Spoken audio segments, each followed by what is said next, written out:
अस्सलाम वालेकुम नाज़रीन, पाकिस्तान बुलेटिन न्यूज़ में पहलीगार दादू रिपोर्ट। नदीम शानी दादू में आल पाकिस्तान अंजुमन ताजरान ज़िले दादू जे अगवान सदर मोहम्मद अमीन चमाली, नायब सदर वज़ीर रोदनानी जनरल सेक्रेटरी गुलाम नबी लगारी पारां AC सीट को दादू ज़हूर अहमद नुनारी SGO दादू मुजीब रहमान कुरैशी सां बिजली की लोड शेडिंग ख़त्म करण जे लाइ हिकु अहम गॾिजाणी कई, जंहिं सदर अमीन जमाली ऐं ॿियनि चयो त असां वापारियुनि जी तंज़ीम आल पाकिस्तान अंजुमन ताजरान ज़िले दादू जा उहिदेदार आहियूं। असां पारां को हड़ताल जो सॾु न ॾिनो वियो आहे। 27 जून ते शटरबंद हड़ताल जो सॾु गुल हसन पंवर ॾिनो आहे, जंहिंजो अंजुमन ताजरान असां को तालुक़ न आहे। हू नाम निहाद असांजी तंज़ीम आल पाकिस्तान अंजुमन ताजरान जो नालो इस्तेमालु कनि पिया, जेको ग़लति अमल आहे, बदनाम करणु चाहिनि था। असां वापारी अॻवान उन सिलसिले में सिडको AC ऐं SGO सां मीटिंग कई आहे। असां अमन ख़राब करण जा हामी न आहियूं।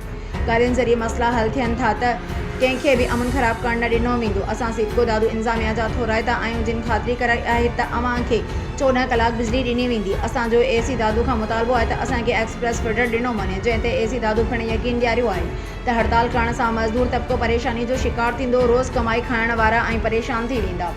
असांखे यकीन आहे त मुहबत ऐं मुफ़ाहमत सां मसइला हल थी वेंदा।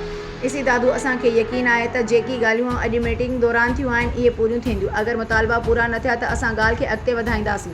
हिननि चयो त अगरि को हड़ताल करे थो त ज़िम्मेवार पाण हूंदो। ऑफिसर हिननि ते FIR दाख़िल कराए थो सघे।